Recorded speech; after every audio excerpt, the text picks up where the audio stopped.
អត់ថាំងគិកមៈទាំង8ជាផ្លូវព្រះអរិយយ៉ាងទាំងឡាយដំណើរដែលល្អតែងនាំកាយទៅកាន់ប្រឡាយព្រះនិព្វាន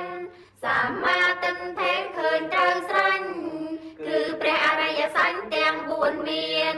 ឃើញមែនឃើញពិនព្រះនិព្វានឃើញសង្សឹងគ្មានទួទងខារីអង្គសម្មាសង្កបោនេះបំរែងដែលត្រែងត្រង់ឧស្សា